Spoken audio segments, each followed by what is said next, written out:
The music was too loud. That was Emma's first thought, as she pushed through the mahogany doors of the Riverside Hotel's grand ballroom, her heart already hammering against her ribs. The bass vibrated through the marble floors, and the glittering chandeliers above seemed to pulse with each beat. Everywhere she looked, there were people, beautiful people in expensive clothes, laughing and holding champagne flutes that probably cost more than her monthly rent. This was a mistake. She knew it the moment she walked in, but her best friend Casey had insisted, practically dragging her here with promises that it would be good for her to get out, to move on, to stop hiding in her tiny apartment with nothing but Ben and Jerry's and romantic comedies for company. Move on, as if it were that simple, as if 3 years of her life could just be erased because Ryan decided he wanted someone better, someone whose father owned a chain of car dealerships instead of working at one. Emma smoothed down her dress, a simple black number she'd found at a thrift store, and altered herself. It was perfectly fine, she'd told herself in the mirror, elegant even. But now, surrounded by women in designer gowns that probably cost thousands of dollars, she felt like a fraud, like everyone could see she didn't belong here.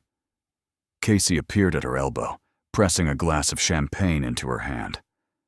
"Stop looking like you're about to bolt," she said, her voice warm with affection and exasperation in equal measure. "You look gorgeous. Now drink this and try to have fun. That's an order." Emma managed a weak smile and took a sip. The champagne was crisp and cold, probably the most expensive thing she'd ever tasted.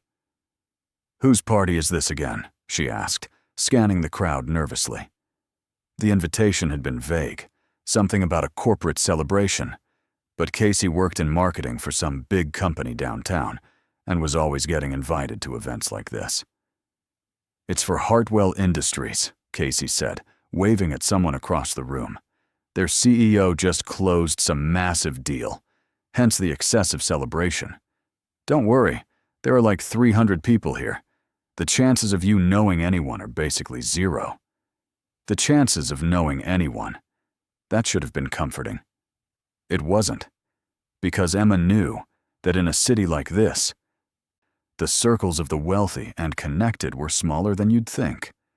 And Ryan, her ex-boyfriend, the man who dumped her 6 months ago via text message while she was at work, moved in those circles now.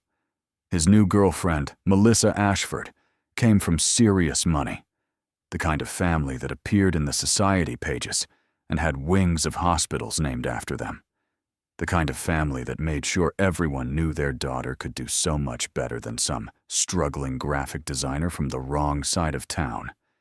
Emma took another gulp of champagne, larger this time. She was being paranoid. Ryan wouldn't be here. He worked in finance, not whatever Hartwell Industries did. She was safe. She could relax, maybe even enjoy herself, meet some new people.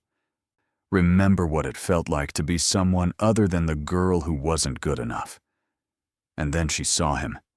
He was across the ballroom, near the ice sculpture of a swan that was slowly melting under the warmth of too many bodies and expensive lights. He looked exactly the same, tall and conventionally handsome in his tailored suit, his dark hair styled with just enough product to look effortlessly perfect. But it wasn't Ryan that made Emma's stomach drop. It was the woman on his arm. Melissa Ashford, looking like she'd stepped out of a fashion magazine, her honey blonde hair falling in perfect waves, her red dress probably worth more than Emma's car. They were laughing at something, Ryan's hand possessive on her waist, and Emma felt like she'd been punched. She turned so fast she nearly spilled her champagne on the man behind her.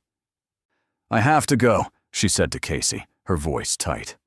Casey grabbed her arm. "What?" "We just got here. What's wrong?" "He's here. Ryan's here. With her." Emma didn't need to explain who her was. Casey had heard enough about Melissa Ashford to last a lifetime. "I can't do this. I can't be here." "So don't let him see you leave," Casey said, her grip firm. "Emma, You came here looking incredible, feeling brave. Don't let him take that away from you. Just stay on the other side of the room. It's huge. He probably won't even notice you." But Emma wasn't listening. She was already moving, weaving through clusters of people, her only thought to get away, to find somewhere, anywhere, that wasn't here. The ballroom suddenly felt suffocating, the laughter too shrill, the lights too bright. She couldn't breathe. She needed air, needed space, needed to not be in the same room as Ryan and his perfect girlfriend with her perfect life. She found a hallway that led away from the main party, dimly lit and blessedly quiet. Her heels clicked against the polished floor as she hurried down it, passing closed doors with brass nameplates she didn't bother reading. At the end of the hall, she spotted what looked like a utility closet, its door slightly ajar. Without thinking, she pushed it open and slipped inside, pulling the door closed behind her. The darkness was immediate and absolute. Emma leaned back against the door, her heart still racing, and let out a long, shaky breath. This was ridiculous. She was hiding in a closet at a party like some kind of character in a bad sitcom. But at least she was alone. At least she didn't have to watch Ryan parade his new life in front of her, didn't have to smile and pretend she was fine, that seeing him didn't make her feel like a failure all over again. She fumbled for her phone, the light from the screen bright enough to reveal her surroundings. The closet was larger than she'd expected, more of a small room, really, lined with shelves holding linens and cleaning supplies. There was just enough space for her to sink down onto the floor, her dress pooling around her, and finally let herself feel everything she'd been holding back. Except she wasn't alone. "If you're planning to cry," a voice said from the darkness behind her, "I should warn you that I'm a terrible person to cry in front of. I never know what to say, and I'll probably just make it worse." Emma's scream died in her throat as her phone light swung toward the voice. There, sitting on the floor against the far wall, long legs stretched out in front of him, was a man. He'd raised one hand to shield his eyes from her phone's glare, but she could make out dark hair, a strong jawline, and a suit that even in the poor light looked expensive. Very expensive. "Who are you?" she managed, her voice embarrassingly high. "What are you doing in here?" The man lowered his hand slowly, his eyes adjusting to the light. They were striking, she noticed, even in her panic, a shade of blue that seemed almost gray. "I could ask you the same question," he said, his tone dry but not unkind. "But I'm going to guess you're hiding from someone at the party." "Same as me." Emma's mind raced. She should leave. Obviously, she should leave. But something in the man's voice, a certain weariness that matched her own, made her hesitate. "You're hiding too?" she asked, lowering her phone slightly but keeping the light on him. She wasn't about to sit in complete darkness with a stranger, no matter how expensive his suit was. "I am," he confirmed, and she saw the corner of his mouth lift in what might have been amusement. "Though I was here first, so technically, you're intruding on my hiding spot. Despite everything, despite the fact that her ex-boyfriend was out there with his perfect girlfriend, and she was in a closet with a strange man." Emma felt a laugh bubble up in her chest. "I'm sorry for invading your space," she said, the absurdity of the situation suddenly overwhelming. "I can find another closet if you want. Don't be ridiculous. There's plenty of room for two miserable people." He shifted slightly, making space on the floor beside him. "Come on, your phone's dying anyway. I can see the battery warning from here." He was right. Emma glanced at her phone and saw she was down to 15%. She must have forgotten to charge it again. Story of her life lately. With a sigh that felt like surrender, she made her way across the small space and settled onto the floor beside him, careful to maintain a respectable distance. She angled her phone so it provided just enough light to see by without being intrusive. They sat in silence for a moment, and Emma became acutely aware of how close they were. She could smell his cologne, something subtle and probably ridiculously expensive. Could hear the sound of his breathing, steady and calm in a way that hers wasn't. "So," she said finally, because the silence was becoming unbearable, "what are you hiding from?" "The party," he said simply. "All of it. The networking, the small talk, the people who want something from me. Sometimes you just need 5 minutes where nobody knows where you are." He turned to look at her, and in the phone's dim glow, his features were softer than she'd expected. Handsome, yes, but there was something almost vulnerable in his expression. "What about you?" Emma debated lying, making up some story that didn't make her sound pathetic. But there was something about sitting in the dark with a stranger that made honesty easier. "My ex-boyfriend is out there with his new girlfriend," she said, the words coming faster than she'd intended. "The one he left me for, the one who's better than me in every possible way, according to basically everyone." "That's rough," the man said, and he sounded like he actually meant it. "But for what it's worth, if he left you for someone else, he's an idiot." Emma let out a sound that was half laugh, half sob. "You don't even know me. I know you're hiding in a closet instead of facing him, which shows self-preservation instincts. And I know you can laugh at absurd situations, which is a rare quality." He paused. "Also, your dress is very nice. That's not nothing." She turned to look at him properly for the first time, really look at him, and felt her breath catch slightly. He was more than handsome. He was striking, with those unusual eyes, and the kind of bone structure that belonged on magazine covers. "Thank you," she said softly. "I made it myself. Altered it, I mean, from a thrift store find." His eyebrows rose, impressed. "You're talented, then. That's definitely worth more than whatever this guy saw in his new girlfriend." "She's a Ashford," Emma found herself saying, though she hadn't planned to. As in the Ashford family.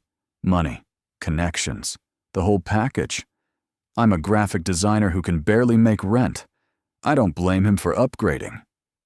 The man was quiet for a moment, and Emma worried she'd said too much, revealed too much of her bitterness and hurt. But when he spoke, his voice was gentle. "You know what I've learned about people with money and connections?" he asked. "Most of them are incredibly boring. They've never had to be interesting because they've never had to work for anything. Give me someone who makes their own dresses and hides in closets any day." Emma felt warmth spread through her chest, a feeling she hadn't experienced in months. "You're good at this," she said. "Making people feel better, I mean. Don't let it fool you. Usually I'm terrible with people. But sitting in the dark makes things easier somehow." He shifted, and their shoulders brushed. Emma didn't pull away. "I'm Alexander, by the way, though everyone calls me Alex." "Emma," she replied. "Emma Carter." "Well, Emma Carter, I have a proposition for you." Alex turned toward her, and in the limited light, she could see he was smiling. "Since we're both avoiding the party anyway, why don't we just stay here for a while? We can be miserable together. It's better than being miserable alone." Emma knew she should say no. Should thank him for the distraction and head back out there, find Casey, maybe leave through a side exit. But the thought of going back to that ballroom, of risking another glimpse of Ryan and Melissa, made her stomach twist. And sitting here with Alex, this stranger who somehow understood exactly what she needed, felt safer than anything had in a long time. "Okay," she heard herself say. "But if we're going to hide together, I need to know what you're really running from. Fair's fair." Alex leaned his head back against the wall, his expression shifting to something more guarded. "You wouldn't believe me if I told you. Try me. I'm sitting in a closet with a complete stranger. My bar for believability is pretty low right now." He laughed. a real laugh that transformed his face entirely. "All right. The truth is, tonight is supposed to be my night. My company just closed the biggest deal in its history, and everyone out there wants to congratulate me, pitch me their ideas, introduce me to their daughters, or nieces, or business partners. And all I want is 5 minutes where I'm not Alexander Hartwell, CEO of Hartwell Industries, where I'm just Alex, a guy who finds parties exhausting and would rather be anywhere else." The world seemed to stop spinning for a moment. Emma's mind struggled to process what he'd just said. Alexander Hartwell, Hartwell Industries. The party was for him. This entire elaborate celebration was because of him. She was sitting in a closet with the CEO of one of the biggest companies in the city, and she'd told him about her ex-boyfriend and her thrift store dress, like he was just some random guy. "Oh my God," she breathed. "You're the guy. This whole party is for you." Alex winced. "That's why I didn't want to tell you. Now you're going to start acting weird." "Weird? I'm in a closet with the guest of honor at his own party." Weird doesn't begin to cover this. Emma scrambled to her feet, her phone clutched in her hand. "I should go. You should go. We should both definitely go." But Alex was faster. He stood too, reaching out to catch her hand before she could bolt. His touch was warm, steady, anchoring. "Emma, wait. Please. I don't want you to go." She froze, her heart hammering again, but for entirely different reasons. "Why not?" "Because in the last 10 minutes, you're the first person tonight who's talked to me like I'm a human being instead of a checkbook or a connection. Because hiding in this closet with you has been more genuine than anything else that's happened at this ridiculous party. Because," he stopped himself, seeming to reconsider his words, "because I like talking to you, and I'm not ready for it to end." Emma's resolve wavered. She could feel the sincerity in his words, see it in the way he looked at her, even in the terrible lighting. This was insane. This entire situation was completely, utterly insane. But wasn't that exactly what she needed? Something unexpected, something that wasn't her carefully controlled life that had still managed to fall apart despite all her planning. "Okay," she said, sitting back down, and Alex's relief was visible. "But you need to explain something to me. Why is the CEO of Hartwell Industries hiding in a closet at his own party? Shouldn't you be out there celebrating?" Alex settled back down beside her, closer this time, and Emma was hyper-aware of the space between them, or lack thereof. "Have you ever had something you worked for your entire life?" he asked. "Something you sacrificed everything for? Pushed yourself past every limit to achieve? Graphic design isn't quite saving the world, but yeah, I guess I understand the concept of working hard for something. Then you understand that when you finally get it, when you finally achieve that impossible goal, sometimes the victory feels hollow. Because you look around and realize you did it alone. Everyone at that party, they're celebrating what I built. But none of them were there when I was working 100-hour weeks, making impossible decisions, sacrificing relationships and sleep and any semblance of a normal life." He paused, and Emma heard the exhaustion in his voice. "My ex-fiancée left me 2 years ago because I couldn't give her enough attention. Said I cared more about my company than about her. She wasn't wrong." Emma absorbed this, her earlier embarrassment about sharing her heartbreak fading. "So we're both hiding from our exes in a way," she said softly. "Different circumstances, same result. I suppose we are." Alex turned to look at her, and the intensity in his gaze made her breath catch. "Though I have to say, your ex is a bigger idiot than mine. At least my ex-fiancée had legitimate complaints. Your ex just traded down." "You barely know me." "How can you possibly know he traded down?" "Because you're sitting in a closet with a stranger having a real conversation instead of being fake at a party. Because you made that dress yourself and you're proud of it, instead of ashamed you couldn't afford designer.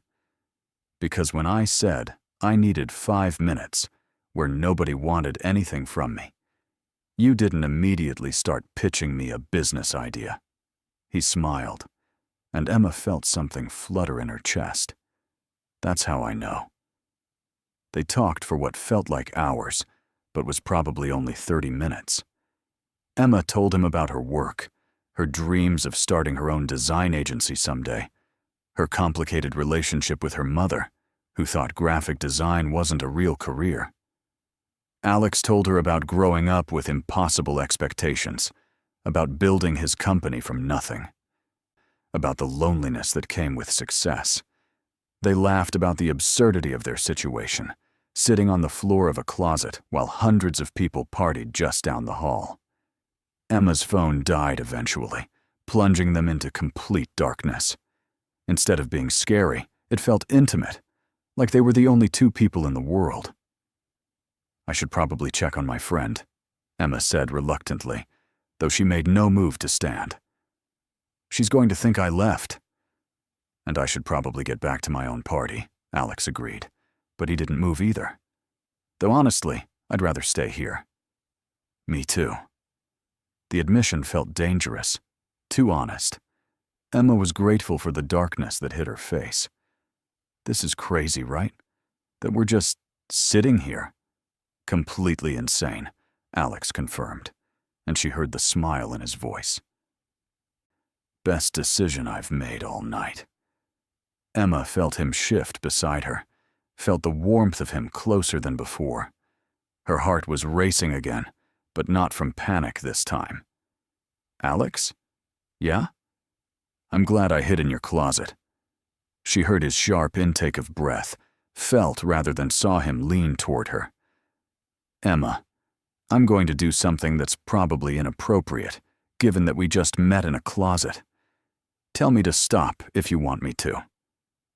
Emma knew what was coming, should definitely tell him to stop. They were strangers, literally hiding in a closet, and he was a CEO and she was nobody. And this was a terrible idea for about 1,000 reasons. "Don't stop," she whispered. His kiss was gentle at first, tentative, asking permission with every movement. Emma responded without thinking, her hand coming up to cup his face. Feeling the slight stubble of his jaw, the warmth of his skin. The kiss deepened, became something urgent and necessary, like they were both trying to prove this moment was real. When they finally pulled apart, both breathing hard, Emma's mind was spinning. "That was," she started. "A mistake?" Alex finished, sounding worried. "I was going to say unexpected." "Good unexpected or bad unexpected?" Emma smiled in the darkness. "Very good unexpected." They heard voices in the hallway outside, someone calling Alexander's name. Alex tensed beside her. "That's my assistant. They're looking for me. I'm supposed to give a speech." Reality crashed back in. Of course, he had responsibilities, a party full of important people waiting for him. And she was just a girl hiding from her ex, living in a fantasy that had gone on too long. "You should go," Emma said, trying to keep her voice steady. "They need you out there. Come with me." Alex's hand found hers in the dark, squeezed it. "Come out there with me. We'll face your ex together, and you can help me get through the rest of this nightmare." Emma's heart lurched. It was a beautiful offer, romantic even. But the reality of what he was suggesting hit her immediately. Alexander Hartwell walking into his own party with some random girl he'd found in a closet. The gossip would be instantaneous. And when Ryan saw her with someone like Alex, with the man whose party this was, it would look like she'd planned it, like she was trying to make him jealous. "I can't," she said, hating how small her voice sounded. "Alex, you're Alexander Hartwell." "I'm a graphic designer wearing a thrift store dress. When you walk out there, people will know who you are.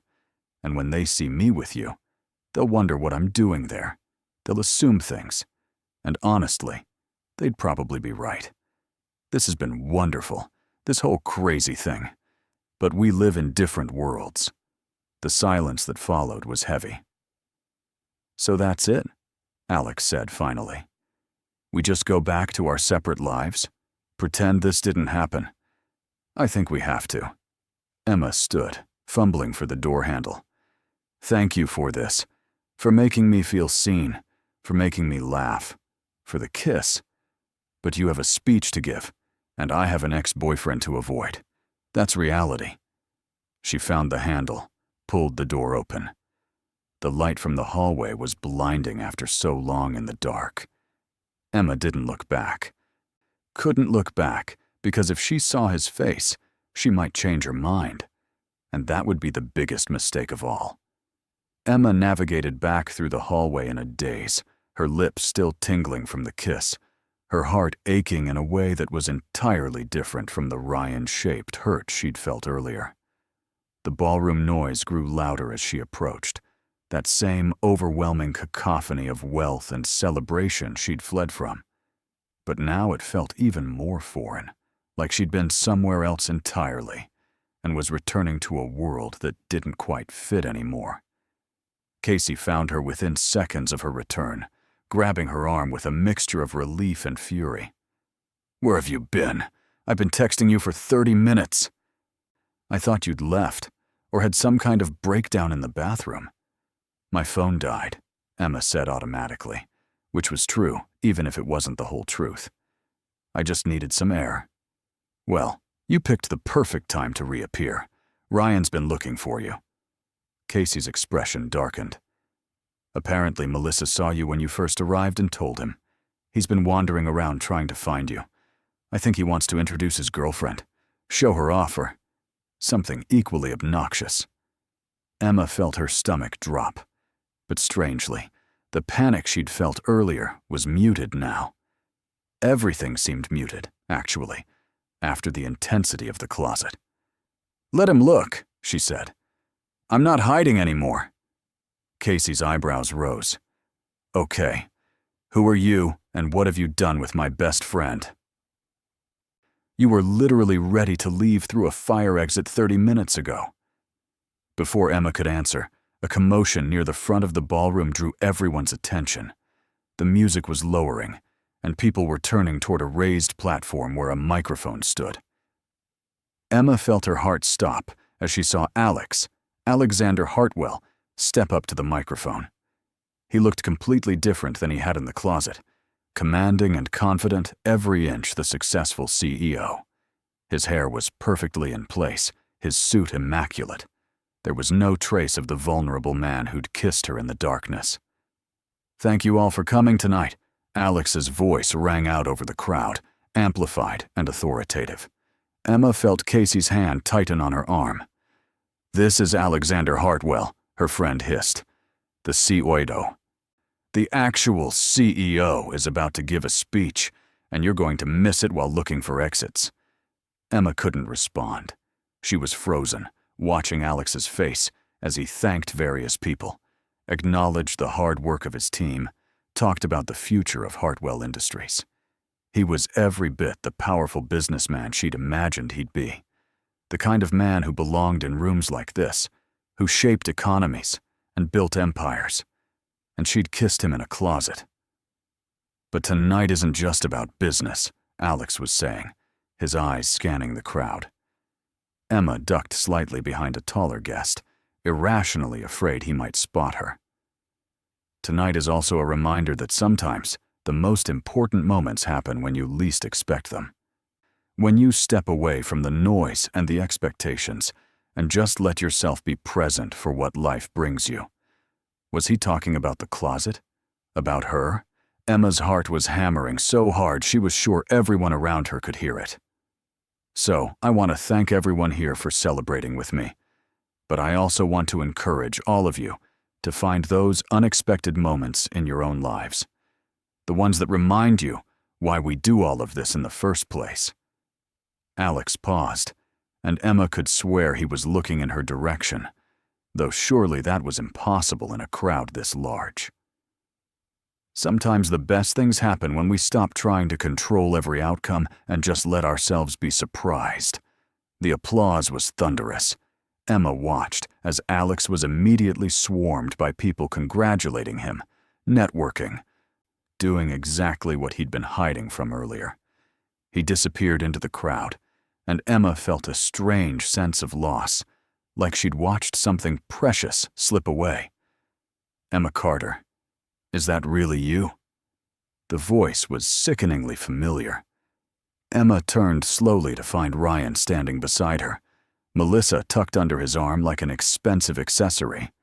He looked exactly as she remembered, handsome in that generic way that had once made her heart race. Now she just felt tired looking at him. "Ryan," she said, keeping her voice neutral. "Hello. I heard you were here. Can't say I expected to see you at an event like this." His tone was condescending, that particular flavor of dismissive he'd perfected toward the end of their relationship.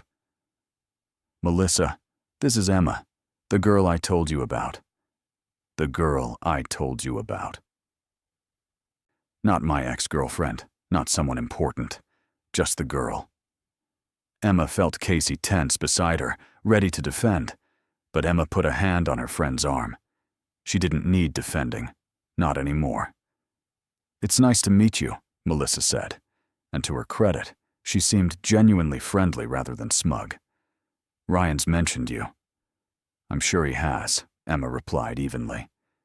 She looked at Ryan, really looked at him, and was surprised to find she felt almost nothing. No anger, no hurt, just a mild curiosity about what she'd ever seen in him. "How have you been?" Ryan looked taken aback by her calm demeanor. He'd probably expected tears or bitterness. "Good. Great, actually. Melissa and I just got engaged last week. We're planning a summer wedding." "Congratulations," Emma said, and meant it. Because standing here, looking at the man who'd made her feel like she wasn't enough, she realized he'd done her a favor. If he hadn't left, she'd never have been hiding in that closet tonight. Would never have met Alex. Never have had those 30 perfect minutes where she'd felt more alive than she had in years. "You look surprised," Ryan said, misreading her expression. "Didn't think I'd move on so fast?" "Actually, I was just thinking that I'm grateful to you," Emma replied honestly, "for ending things when you did. I think we both deserved better than what we had. And it seems like you found it. So good for you." For once, Ryan was speechless. Melissa smiled, a genuine smile that suggested she might actually be a decent person, despite her family's money. "That's very mature of you," she said. Ryan said you were kind. They chatted for a few more minutes, superficial party talk about work and plans. Emma found herself relaxing, even laughing at one of Melissa's stories about a disastrous charity gala. When they finally excused themselves, Casey turned to Emma with wide eyes. "Who are you, and what have you done with my best friend? You were amazing just now. Cool, collected, completely over him. What happened when you disappeared?"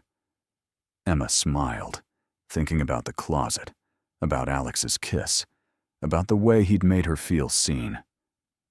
"I had a moment," she said. "An unexpected moment." The rest of the evening passed in a strange blur. Emma found herself actually enjoying the party, or at least not dreading every moment of it. She networked a bit, exchanging business cards with a few people Casey introduced her to. She even accepted a second glass of champagne and let herself sway slightly to the music. But through it all, she found herself scanning the crowd for Alex, catching occasional glimpses of him surrounded by people, always professional, always perfectly composed. Never alone. Their eyes met once, across the ballroom. Emma was standing by one of the tall windows overlooking the city when she felt that particular prickle of being watched. She turned, and there he was, maybe 30 feet away, in the middle of what looked like an intense conversation with several men in suits. But he was looking at her, not them. And the expression on his face made her breath catch. It was longing, mixed with frustration, mixed with something else she couldn't quite identify. She smiled, small and sad, a smile that said, "I understand." This was always going to end this way. He nodded almost imperceptibly, then turned his attention back to his conversation. Emma forced herself to look away, to rejoin Casey and the small group of marketing professionals her friend was charming. By 11 o'clock, Emma's feet were aching in her heels, and she'd had enough champagne to feel pleasantly fuzzy around the edges. Casey was deep in conversation with some executive from a rival firm, laughing at his jokes with the ease of someone who belonged in places like this.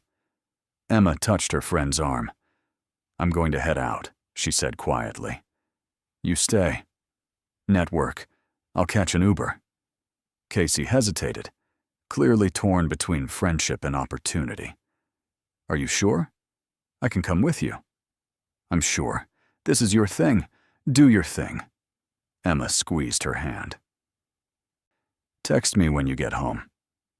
The cool night air felt like a blessing after the stuffy warmth of the ballroom. Emma walked down the hotel's grand front steps, her coat wrapped tight against the November chill. The valet area was busy with people leaving, calling for their expensive cars. But Emma bypassed it, heading for the sidewalk, where she could wait for her rideshare in relative quiet. She was scrolling through the Uber app, watching the little cars move around her on the map, when she heard footsteps behind her. Fast footsteps, like someone was running. "Emma, wait!" She spun around, and there was Alex, slightly out of breath, his bow tie loosened, and his hair no longer quite so perfect. He looked like he'd literally run after her, which was impossible because he was the CEO, and he had a party full of important people waiting for him inside. "What are you doing?" Emma asked, her heart suddenly racing again. "You can't just leave your own party." "I did, though." He stopped a few feet from her, and even in the streetlight, she could see the intensity in his eyes. "I watched you leave, and I realized I was making the biggest mistake of my life, letting you walk away." Emma felt tears prick at her eyes, unexpected and overwhelming. "Alex, we talked about this. We're from different worlds. This thing, whatever it was in the closet, it was perfect because it wasn't real. It was just a moment outside of reality. What if I don't want a moment?" Alex took a step closer. "What if I want more than that? You don't even know me. Not really. We spent 30 minutes in a closet. That's not enough to base anything on. Isn't it?" He was close enough now that she could smell his cologne again, that subtle, expensive scent that she'd already memorized. "Emma, I've been on dozens of dates with women who looked perfect on paper.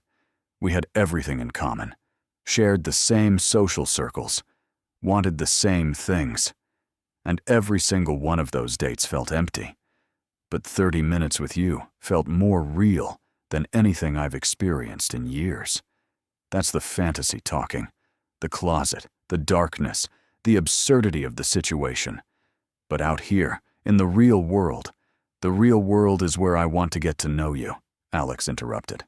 "I want to take you to dinner, a real dinner where we sit across from each other, and I get to see your face while we talk.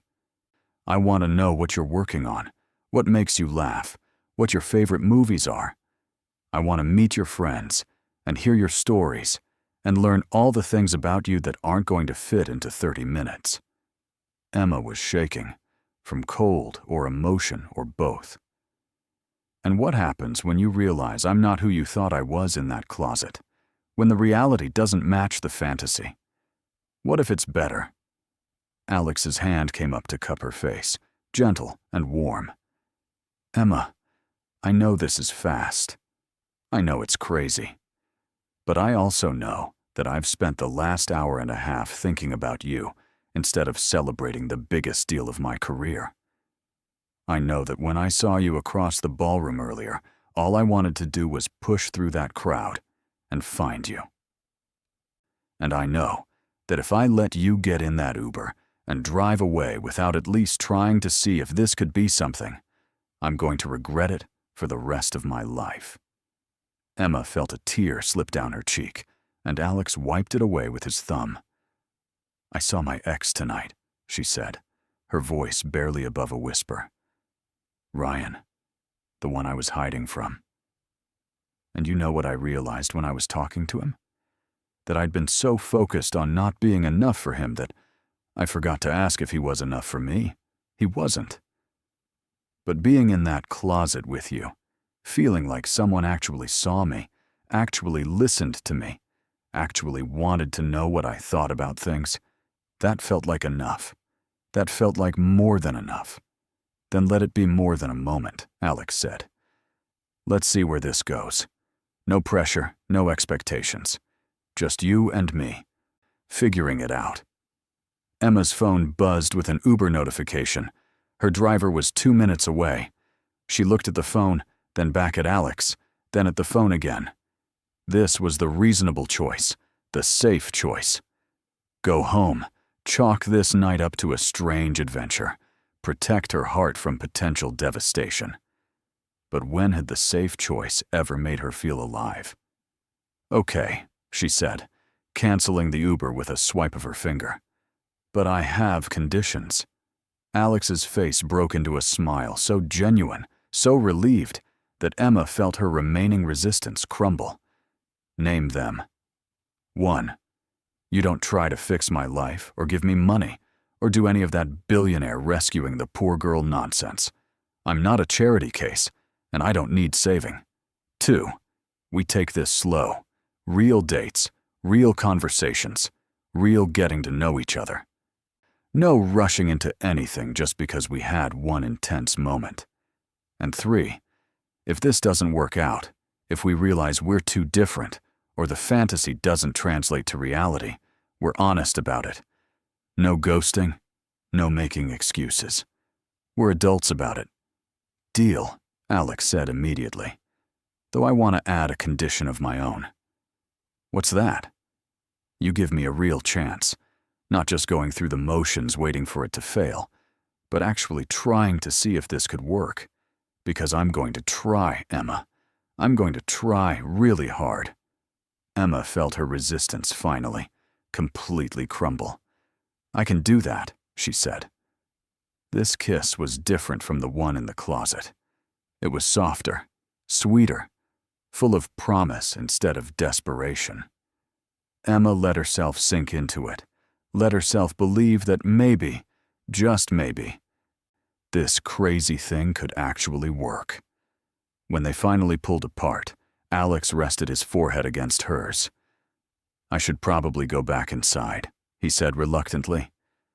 There are about 50 people who are going to want to know where I disappeared to. What are you going to tell them? The truth, that I met someone worth leaving my own party for. He pulled back to look at her, his eyes serious. Give me your number. I'm going to call you tomorrow, and we're going to plan a proper date. Somewhere quiet where we can talk without hiding in closets. Emma laughed and programmed her number into his phone. As she handed it back, she felt a flutter of nervousness. This was really happening. She was really doing this. Don't make me regret this, she said, trying for lightness. I won't, Alex promised. He kissed her once more, quick and sweet, then started backing toward the hotel entrance. Tomorrow, Emma. I promise. She watched him jog back up the steps and disappear into the hotel, back to his party, and his important guests, and his CEO life. Then she ordered another Uber and waited, her lips still tingling, her heart still racing. Emma didn't hear from Alex the next day, or the day after that. By the third day, she'd convinced herself the whole thing had been a fantasy after all, a momentary lapse in judgment on his part, that he'd sobered up from once he got back to his real life. She threw herself into work, accepting a rush job redesigning a website for a local bakery, anything to keep her mind occupied. Casey called on day 4, concerned. You've been weird since that party. What happened? You never really told me." Emma considered lying. But what was the point? "I met someone. I thought he was interested. He wasn't. End of story." "Who? Tell me his name and I'll destroy him on social media." That made Emma smile despite herself. It doesn't matter. It was just a moment, not a relationship. But on day 5, a Friday afternoon, Emma's doorbell rang. She wasn't expecting anyone and almost didn't answer. Still in her pajama pants and an old college sweatshirt, her hair in a messy bun. But the doorbell rang again, insistent, and with a sigh, she trudged to the door. There was a delivery person holding the most enormous bouquet of flowers Emma had ever seen.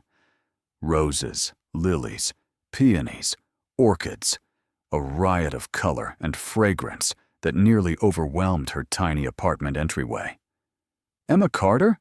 the delivery person asked. "That's me," Emma said, dazed. The flowers came with a note on thick, expensive cardstock. Emma's hands shook as she opened it. "Emma, I'm sorry for the delay. The last 5 days have been insane. Back-to-back meetings for the deal, contract negotiations, legal issues that required my constant attention.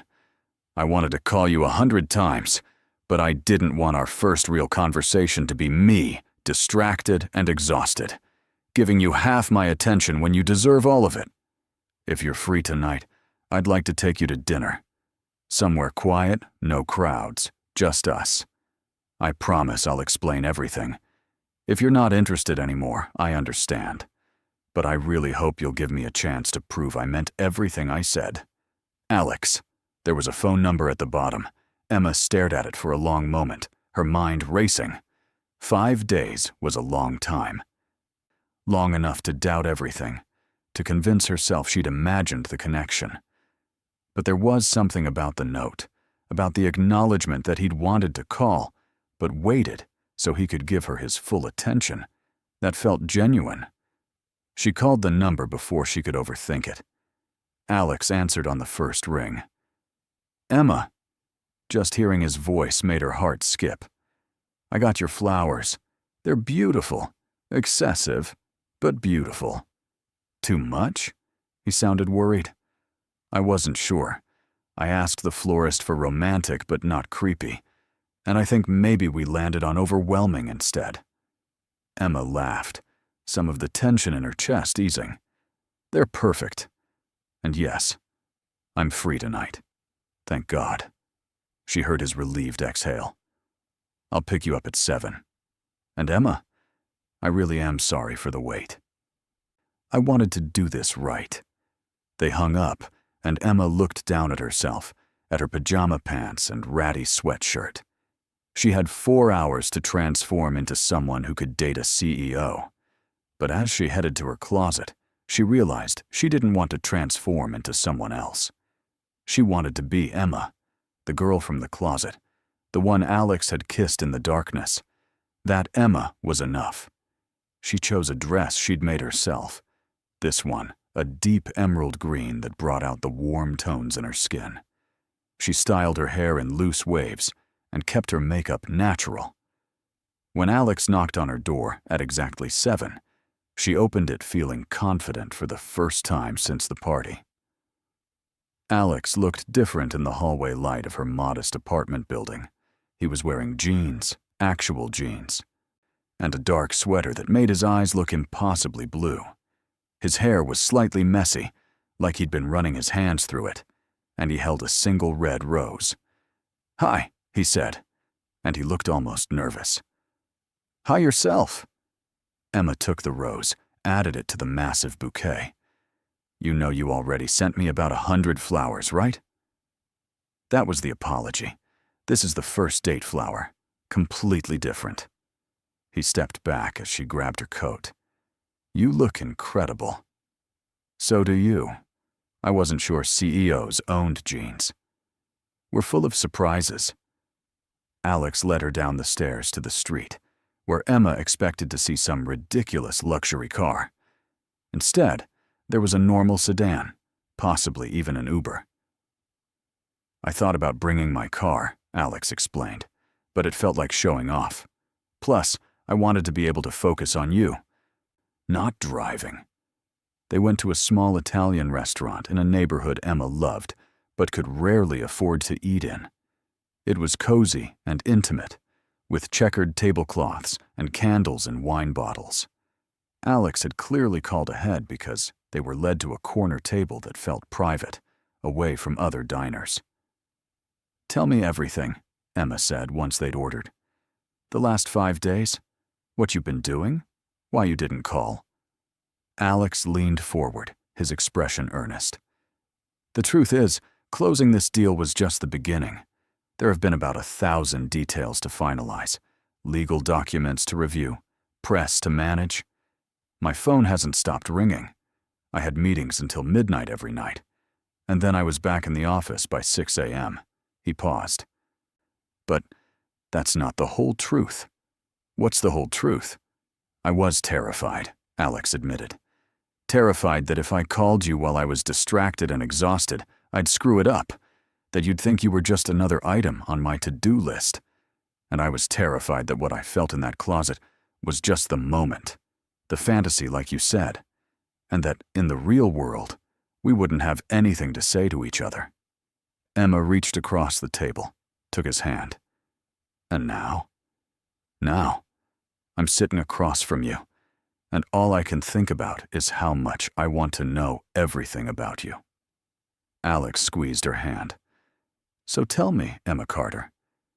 Tell me about growing up, about how you got into graphic design, about your family and your dreams and everything that makes you who you are."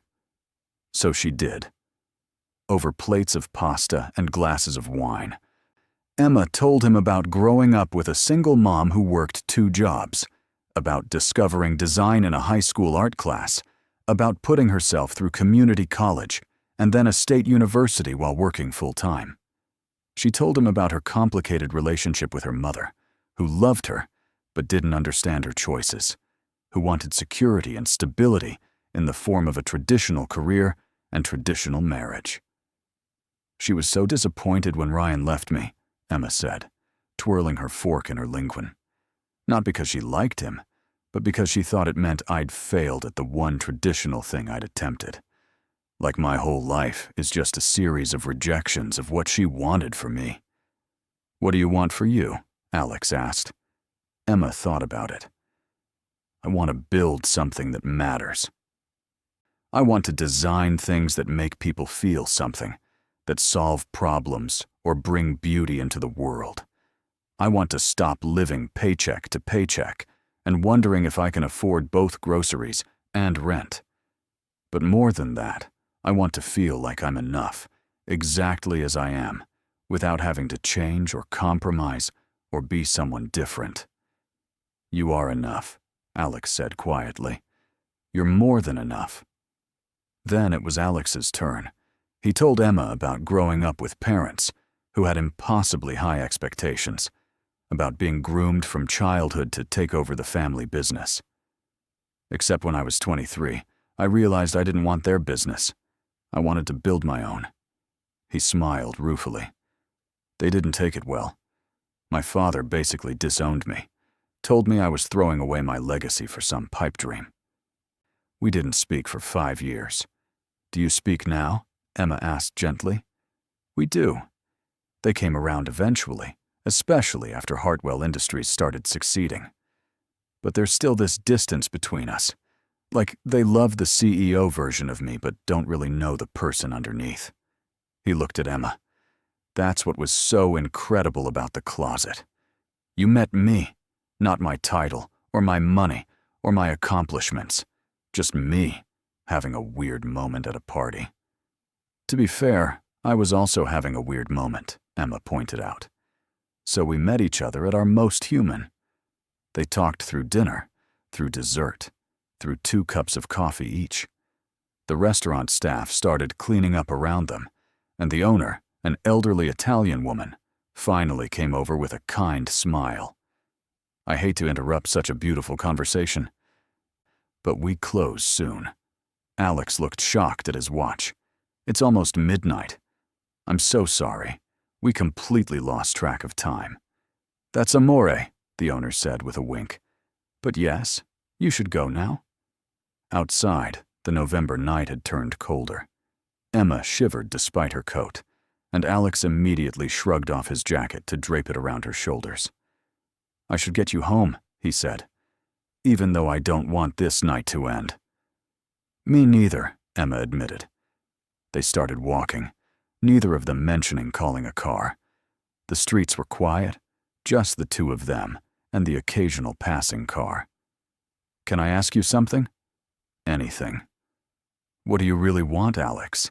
Not the CEO you, but the you underneath all that. What do you want your life to look like?" Alex was quiet for a moment, and Emma worried she'd pushed too far. But then he spoke, his voice thoughtful. "I want balance. I want to keep building and creating. But I don't want my company to be the only thing that defines me. I want relationships that matter, friends who know me, maybe someday a family. I want to wake up and feel excited about the day instead of just going through the motions of success." He stopped walking, turned to face her. "And right now, in this moment, I want more nights like this.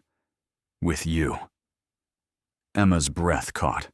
They were standing under a streetlight, the city quiet around them, and the way Alex was looking at her made her feel like she was the only person in the world.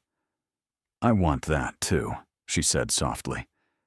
"Even though I'm a CEO who hides in closets?" His tone was light, teasing, but Emma heard the real question underneath. "Especially because you're a CEO who hides in closets," she replied. "Because it means you're human, not just a title. Because it means you understand what it's like to feel overwhelmed and need a moment. Because it means we're not as different as we thought." Alex kissed her then, right there on the sidewalk under the streetlight, and Emma felt something shift inside her. This wasn't fantasy anymore. This was real, solid, possible, terrifying and exciting, and more than she'd dared to hope for. When they finally made it back to Emma's apartment building, Alex walked her to her door like it was the most natural thing in the world. "When can I see you again?" he asked. "How about tomorrow?" Emma suggested. "It's Saturday. We could do something normal, not fancy. Maybe just walk around, get coffee, see where the day takes us." "Perfect." Alex kissed her again, quick and sweet. "Text me when you wake up. I'll come get you, and we'll figure it out as we go." Emma watched him leave, then floated into her apartment on a cloud of happiness. The massive bouquet was still filling her tiny living room with fragrance. She picked up her phone to text Casey an update, and saw she had a message from an unknown number. "This is Ryan. Melissa and I saw you leave the party with Alexander Hartwell. I just wanted to say I'm happy for you. You deserve someone who sees how incredible you are. Take care, Emma." Emma stared at the message for a long moment, then typed back a simple response. "Thank you. I hope you're happy too." Then she deleted his number and fell asleep with a smile on her face. The next 3 months felt like a dream, except they were too real, too solid to be anything but life actually working out for once. Emma and Alex fell into a rhythm that surprised both of them with how natural it felt. They had breakfast dates before Alex went to work, where Emma would meet him at a diner halfway between their apartments, and they'd share pancakes and coffee and talk about their plans for the day.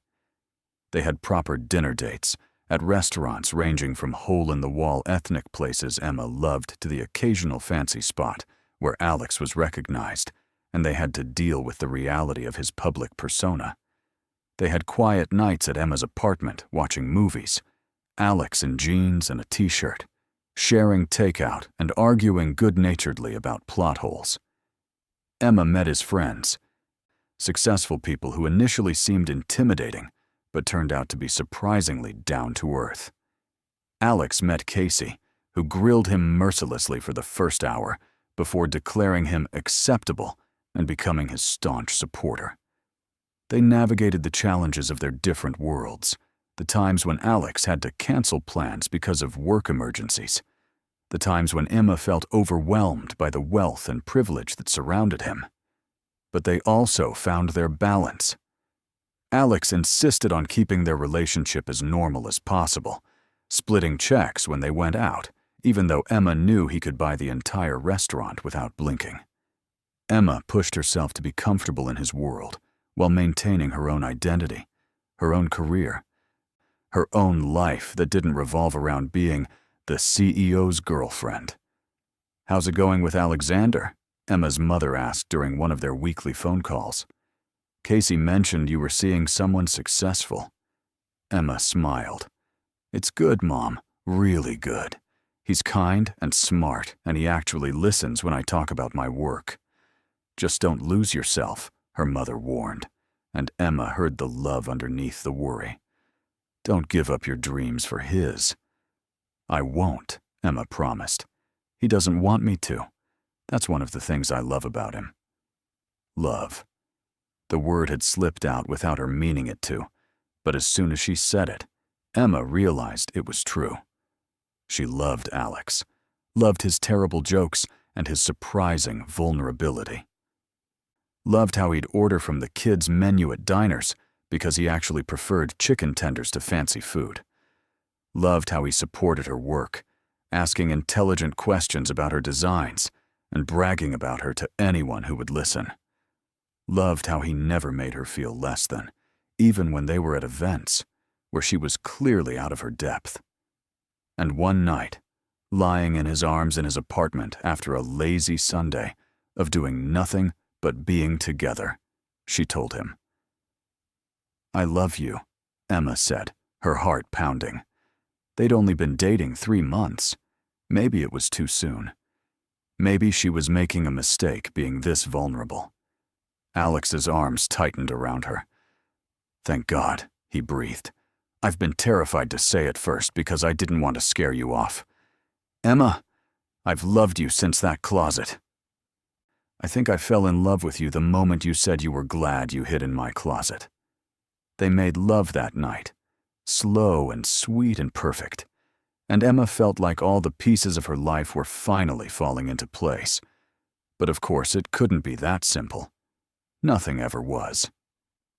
The trouble started with an article in a business magazine, a profile of Alex and Hartwell Industries that included a photograph of them at a charity gala. Emma was in the picture, standing beside Alex in a dress he'd helped her pick out, smiling up at him. The caption read, "Alexander Hartwell with companion Emma Carter." Companion. Such a small word, but it carried implications. Not girlfriend, not partner, just companion. As if she were an accessory he'd brought along to look good in photos. Emma tried not to let it bother her, but it did. And then came the comments on social media when someone shared the article. Questions about who she was. Speculation about whether she was using Alex for his money. Comments about how she wasn't pretty enough, or thin enough, or sophisticated enough to be with someone like him. Most people were kind or neutral, but the cruel comments stuck, burrowing into the insecurities Emma thought she'd overcome. "Don't read that garbage," Casey advised, when Emma confessed what was bothering her. "Those people don't know you.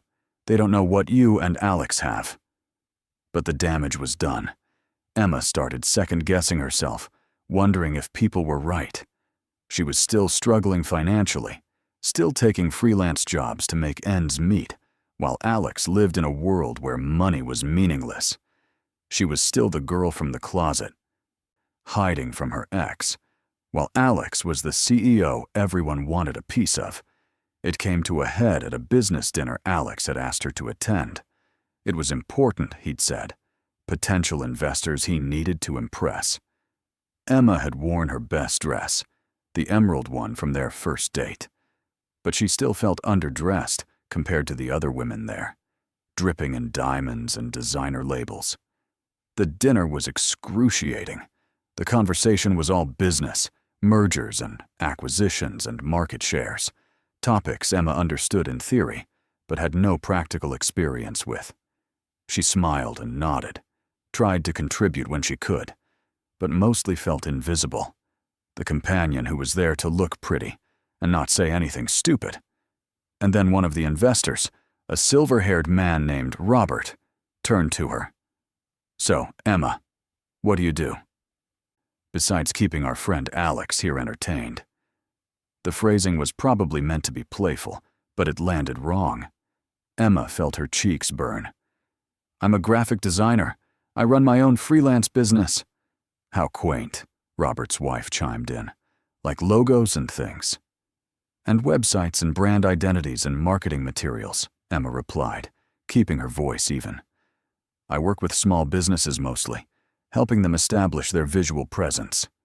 "But nothing corporate," Robert said, as if that settled something. "Nothing like what Alex does." "No," Emma agreed. "Nothing like what Alex does.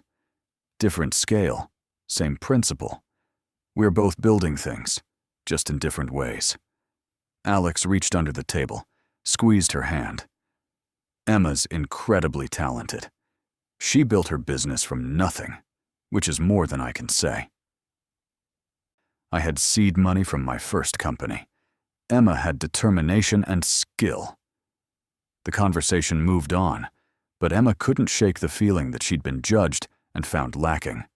When they finally left the restaurant, she was quiet, and Alex noticed immediately. "What's wrong?" he asked in the car. "You've been off since dinner." "I don't fit in your world," Emma said bluntly. "Tonight made that really clear." "That's not true."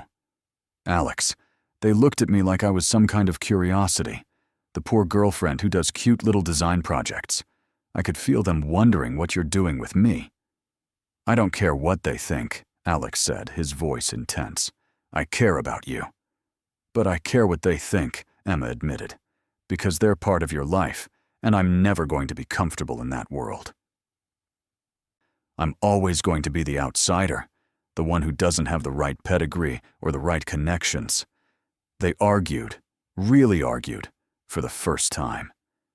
Alex insisted that none of it mattered, that he loved her for who she was, not what she could do for his image. Emma tried to explain that it wasn't about his feelings. It was about the reality of their different worlds. They went in circles until they were both exhausted, and Emma asked him to take her home.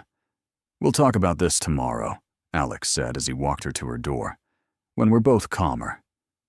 But Emma lay awake that night, staring at her ceiling, wondering if love was enough when the worlds you came from were so different. She thought about her mother's warnings, about Casey's early skepticism, about all the rom-coms that made finding love look easy when the reality was so much more complicated. Her phone buzzed with a text. "Alex, I know you're probably still awake. I'm awake too. I hate that we fought. I hate even more that I made you feel like you don't belong in my life when you're the best part of it. Can we talk tomorrow? Really talk?" Emma typed back. "Yes. Tomorrow." They met at the park near Emma's apartment, neutral ground. It was a cold December morning, and Emma wore the coat Alex had given her, soft cashmere that was probably worth more than her entire wardrobe. They walked in silence for a while, both of them gathering their thoughts. "I'm scared," Emma said finally. "I'm scared that I'm always going to feel like I'm not enough in your world. That I'm going to spend the rest of my life being the companion in photos, the girlfriend people speculate about, the one who doesn't quite fit. And I'm scared that you're going to wake up one day and decide that being with me isn't worth the hassle," Alex replied. "That my world is going to crush what we have, that I'm going to lose you because I can't protect you from the reality of who I am and what my life entails." They stopped walking, turned to face each other. Emma saw her own fear reflected in Alex's eyes, and suddenly the fight from the night before seemed less important than what they were both really feeling. "What do we do?" Emma asked. "How do we make this work?" "I don't know," Alex admitted, "but I know I don't want to lose you. I know that every solution starts with us being honest about what we need and what we're afraid of. I need to feel like I have my own identity, Emma said. Not just as your girlfriend, but as Emma, who has her own career and her own goals and her own value. I need you to understand that I'm proud of what I do, even if it's not on the same scale as what you do. I do understand that, Alex said, and I'm sorry if I ever made you feel otherwise. But Emma, I need you to understand something too. That dinner last night, those people, most of them are boring as hell. I'd rather spend time with you than with any of them. You're not less than because you're different. You're more interesting, more real, more everything that matters. They stood there in the cold park, facing each other, and Emma felt something shift. What if we stop trying to make me fit into your world, she suggested. What if instead we build our own world? One where we're just Emma and Alex, not the CEO and the struggling designer, not the millionaire, and the girl from the wrong side of town, just us. Alex's face broke into a smile. I love that. But how do we do that? We set boundaries, Emma said, the idea forming as she spoke. We decide which events are really important and which ones you can skip. We have date nights that are just us. No work talk, no business contacts. We protect our time together instead of letting your world swallow it up. And you stop comparing yourself to people in my world, Alex added, because they're not the standard. You're not less than because you didn't grow up with money. You built yourself, Emma. That's worth more than any trust fund. They talked for hours, sitting on a park bench despite the cold, hashing out what their relationship needed to look like to work. Emma needed to maintain her independence, her own career, her own identity. Alex needed Emma to trust that he loved her for who she was, not what she could become or what she could do for his image. They both needed to stop being scared that the other person was going to wake up and realize this was all a mistake. I love you, Alex said as they finally stood to leave, his hands cupping Emma's cold face. I love you exactly as you are, and I'm going to keep telling you that until you believe it. I'm getting there, Emma replied, and she meant it. But Alex, you need to listen to me too. When I tell you I'm uncomfortable in a situation, or when I say I can't make an event, I need you to trust that I know my own limits. Deal. Alex kissed her, and Emma felt the fear from the night before dissolve. They weren't perfect. Their worlds were still different. But maybe that was okay. Maybe love wasn't about being perfect or fitting into each other's lives seamlessly. Maybe it was about choosing each other again and again, even when it was hard. The holidays came, and Emma met Alex's parents for the first time at their massive estate in Connecticut. His mother was gracious, but clearly skeptical. The kind of woman who smiled while conducting a thorough interrogation, disguised as polite conversation. His father was more direct, asking Emma about her business plan, her long-term goals, whether she intended to continue working once she and Alex were more serious. Dad, Alex said, his voice carrying a warning. But Emma answered anyway. I intend to continue working for as long as I'm able, she said calmly. My business is important to me, and I don't see why being in a relationship would change that. Even if you had children, Alex's mother asked delicately. Even then, Emma replied, though that's a conversation for Alex and me to have privately, not at Christmas dinner. There was a moment of tense silence, and then Alex's father laughed. She's got spine, he said to Alex. I like that. Your mother and I thought you'd bring home another socialite who'd agree with everything we said. The rest of the visit was easier after that. Emma learned that Alex's parents weren't monsters, just people who had certain expectations for their son and were learning to adjust. And by the time they left, Alex's mother had asked Emma for her business card, mentioning a friend who needed a logo designed. "That went better than I expected," Alex said on the drive home. "You were amazing with them." "I was terrified," Emma admitted, "but I figured if we're going to make this work, I need to be myself, even with your parents, especially with your parents." "That's why I love you," Alex said, reaching over to take her hand. "You don't pretend to be someone you're not, even when it would be easier." Emma brought Alex home to meet her mother in January, and that was its own kind of challenge. Her mother's apartment was tiny compared to what Alex was used to, filled with secondhand furniture and the smell of her mother's cooking. But Alex charmed her within minutes, complimenting the food, asking about her work as a nurse, treating her with the same respect he'd treat anyone. "He's a good man," Emma's mother told her later, in the kitchen, while Alex chatted with Emma's neighbors who'd conveniently dropped by. "But Emma, are you sure about this? His world is so different from ours." "I'm sure, Mom," Emma said. "It's not always easy, but it's worth it. He's worth it." "Then I'm happy for you," her mother said, pulling Emma into a hug. "Just promise me you won't lose yourself in his world." "I won't," Emma promised. "He doesn't want me to. That's why it works." February came, 6 months after the closet, and Alex planned a surprise for Valentine's Day. Emma had told him she didn't need anything fancy, but when he picked her up that evening, he was clearly excited about something.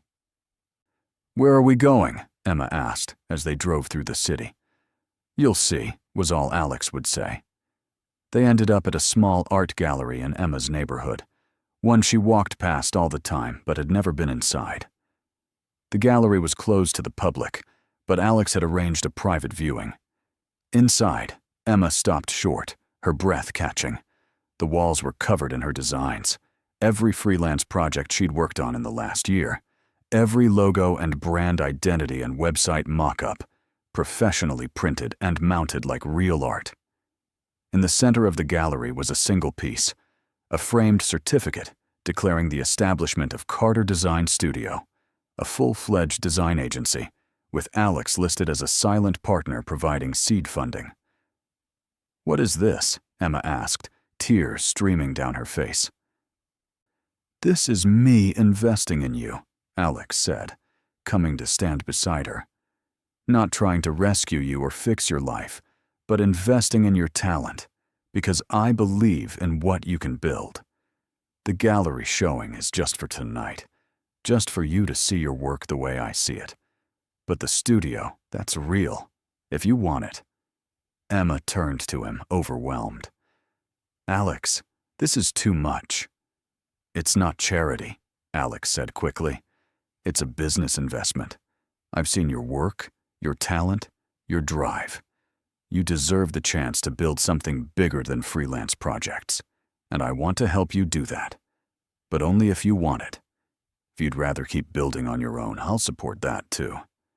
Emma looked around the gallery at 6 months of her work displayed like it mattered, like it was worth something. She thought about all the times she'd felt inadequate in Alex's world, all the times she'd wondered if she was enough. And then she looked at Alex, who saw her not as a project to fix, but as someone worth investing in. "I want it," she said. "I want to build something real, with you as my partner." "Silent partner," Alex corrected. "This is your company, your vision. I'm just providing the resources to help you get there faster." They celebrated that night, just the two of them in the empty gallery, surrounded by Emma's work. And Emma realized that this was what love looked like in reality. Not the fantasy of the closet, but the real, messy, complicated truth of two people building a life together. It looked like someone believing in you enough to invest in your dreams. It looked like fighting and making up and figuring out how to merge two different worlds into something new. It looked like choosing each other over and over, even when it was hard. 6 months later, Carter Design Studio had 3 employees and a client list that was growing steadily. Emma was working harder than ever, but she loved every minute of it. She and Alex had found their rhythm, balancing their careers and their relationship, protecting their time together while supporting each other's individual goals. And one night, 1 year after the closet, Alex took Emma back to the Riverside Hotel. They walked through the same ballroom where it had all started, now empty and quiet. No party in progress. Alex led her down the familiar hallway to that same utility closet. "Are you serious?" Emma laughed, but she was crying too, overwhelmed by the significance of the moment. "I'm very serious," Alex said, opening the door. Inside, the closet had been transformed. Fairy lights lined the walls, and in the center of the floor was a blanket, a bottle of champagne, and a small velvet box. Emma's hand went to her mouth. "Alex, a year ago I was hiding in here from my own party," Alex said, pulling her inside and closing the door behind them. "I was successful and accomplished and completely alone. And then you burst in, running from your ex, and everything changed.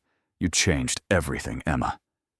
He got down on one knee, opened the box, to reveal a ring that was beautiful, but not ostentatious, perfect for Emma's taste.